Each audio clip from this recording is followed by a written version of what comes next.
The 49ers, fellas. 49ers made it all. They've had such, I feel like, bad luck, honestly. 2 years ago, they make it to the NFC Championship game. They end up losing because most likely of Brock Purdy and then their backup quarterback going down with an injury. They had no quarterback in that game. All they could CMC. do was run the football, and the Eagles were like, "Oh, we can beat this." So, and then last year they're looking strong in the Super Bowl against the Chiefs. Man, it's a tight game, and it still went into overtime.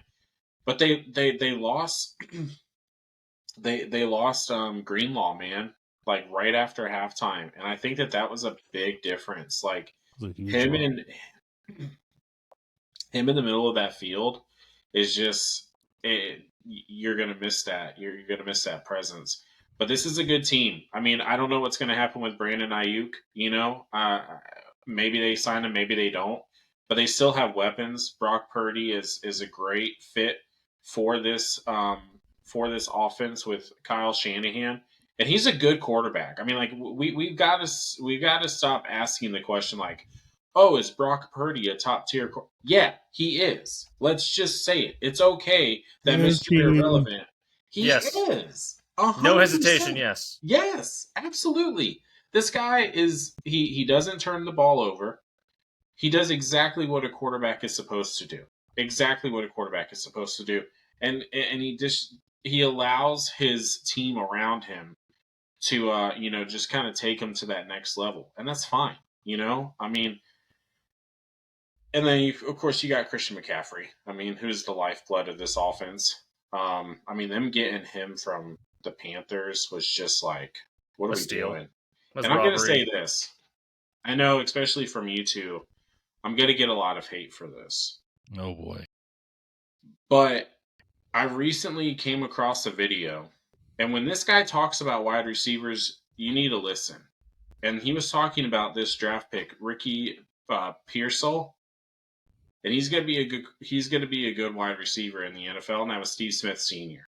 When this guy talks about wide receivers, I would listen and kind of going back and kind of taking into account with everything that Steve Smith was saying about this guy. He didn't have the best quarterback, with the Gators. He's had multiple quarterback over his college career, and he's just consistent. He makes catches. You can trust him over the middle, and he's good blocking downfield. So I'm gonna take the words of Steve Smith Sr. And if they lose Brandon Ayuk, maybe Ricky can step in and try and fill in that number 2 role there in this offense. But I had the 49ers. Winning this division. I had them going 12-5, maybe 13-4, but definitely I can see them, winning 12 games this year. Oof. I don't know about your Ricky Pearsall. What is his last name? Pearsall. Steve Smith, I think he said John Ross was going to be a good receiver too, and Justin Blackman and a few others. He's got some speed. He's not Ayuk. I think Ayuk is. Well, I mean, we're going to see. He's a rookie receiver coming out of the University of Florida who doesn't produce wide receivers. I think their best wide receiver it's probably Kyle Pitts. He's tight end. Eric Decker. Yeah, maybe Eric Decker, Lewis Murphy, or somebody. But man, he's a Florida product at wide receiver. He might as well have played quarterback there. This is the cream of the crop team in the NFC, man. I think they're the team to beat. I think they're 13-4.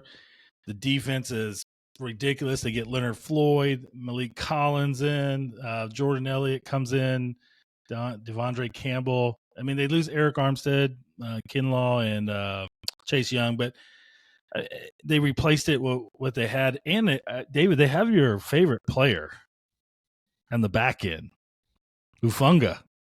Yeah. Dude. That's right. I forgot about him. Dude, I love that guy, man. I love that guy. Yeah. And then like you said, Greenlaw and Fred Warner, man, those two guys at linebacker are just beasts. You got Bosa. Yeah.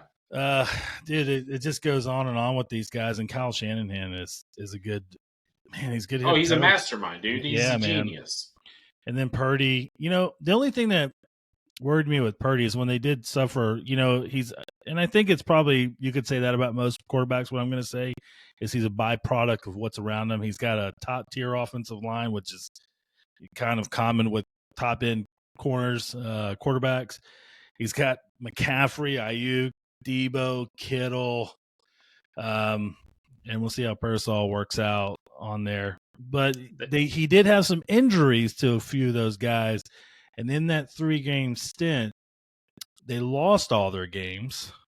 He threw 6 touchdowns and 5 interceptions during that time frame. So he is. I think he's a top 10 quarterback, I want to say. But when he lost a couple guys, man, they lost every game, and in the Cleveland game, he didn't do. He might as well just. He threw for 125 yards, threw a couple picks. Man, he didn't do well. And then Minnesota was another one that he bombed in that game as well. So, but they're the team to beat in the NFC. Barring an injury or something, which could happen to any team, I think this is still the team to beat, man. I see them back in the Super Bowl, and I could see them winning it. This is a good football team. It's funny that you mentioned the Browns 49ers game, because I remember sitting at lunch and watching that game, and it was trash. The refereeing was garbage. The Browns were playing dirty, and it was heavily favoring the Browns on any officiating call. Now, it's bad when you have injuries, and it's bad when you let the game get that way. And yes, Purdy had a rough day that time. But it was still very lopsided in the officiating, and I think that's garbage, and I think the NFL needs to correct themselves in officiating as a whole, because I know I went on a rant last time in this past year. The 49ers were also gypped in the Super Bowl when, half the O-line for the Chiefs were holding Nick Bosa and, Chase Young and Greenlaw for every play. So, and including the one where they threw the touchdown, tie the game, and to go into overtime. So, they were 4th in passing last year, 3rd in rushing last year. Total turnover differential was 8th, and sacks were 9th. They were an absolute dominating force at 12-5. They were also 10-2 in the NFC. They absolutely whooped their own conference. Yeah. Yeah, they picked up Pearsall. They got Green on the edge for cornerback, and they got Purdy for the new tackle, I think on the opposite side of Trent Williams, to kind of mask that side. But the entire team is just a bunch of stars. And you got Shanahan, who's a genius because of a lot of other reasons, not only just his father, but, the environment that he kind of got mentored in. But they are the complete team for the NFC. And barring any catastrophic injuries to Kittle or Ayuk or CMC, or Debo, Debo wasn't exactly super healthy all year last year either. So got Ward. Anyway, Greenlaw's injury in the Super Bowl was just devastating. And again, if you got Fred Warner and Greenlaw in the middle, there's no exceptions to not. Wasn't he just running off the field or something? Yeah, he was super hyped, and he jumped up, and then when he planted to go back on the field, his Achilles just was like, "I'm up." No, he did a Grammatica. Damn it. Yeah. God. Yeah, man, he was just, and you could tell, dude. That's it. When you look back at that, it sucked the life right out of that defense. The whole stadium was like, ooh. Yeah, it was a brutal hit, man. And we can go back to the holding of all of the holding that the Kansas City Chiefs offensive line was doing. But to be, the devil's advocate, if they would have actually blocked for Brock Purdy, then maybe it could have been a different story as well, because he had Brandon Ayuk wide open in the end zone. So, yeah. And Jennings is still on the team too, and he had a stellar game in the Super Bowl. And the Jennings is that sleeper, wide receiver 3 that probably will switch out from time to time with Pearsall for experience purposes. And Jennings is an absolute sleeper on that team that I don't think anyone should really pass on fantasy, just in case for a flex. But I do see the 49ers finishing at 13-4 and probably end up going to the Super Bowl again, to be totally honest. They did. Yeah, I had them going to the Super Bowl as well. I really do. There's no one. You don't have the in the Bucks? NFC. Come on, David. Yeah, well, hey man, In Madden, yeah. dude, yeah. You know Screw that Madden this year, bro. It's all about college game football, man. Heck You yeah, know- it comes out on Tuesday. you gave a shout out to Light for like being one of the better GMs. John Old Lynch. Tampa, John Lynch, man. John This Lynch, guy, man. they don't lose anybody on the offense in the offseason. Ayuk's gonna play. You know, they'll figure it out. He's gonna end up suiting up. But man, he's been a hell of a GM. He has. Yeah.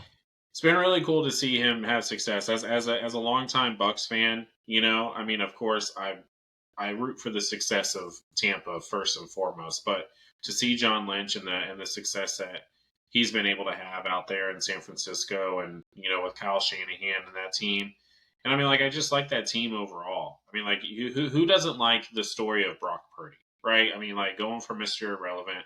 I think his first start was against Tom Brady. They ended up destroying Tampa in that game, and you know, he's gone on, and he's been Mr. Irrelevant, has now been Mr. Consistent. You know, I mean, he shows up, he helps win the game, he does exactly what he needs to do, and that's why this team is going to be a very big headache for the NFC for the next several years to come. You know, barring any, you know, major injuries or anything like that. So, but it's going to be a good one.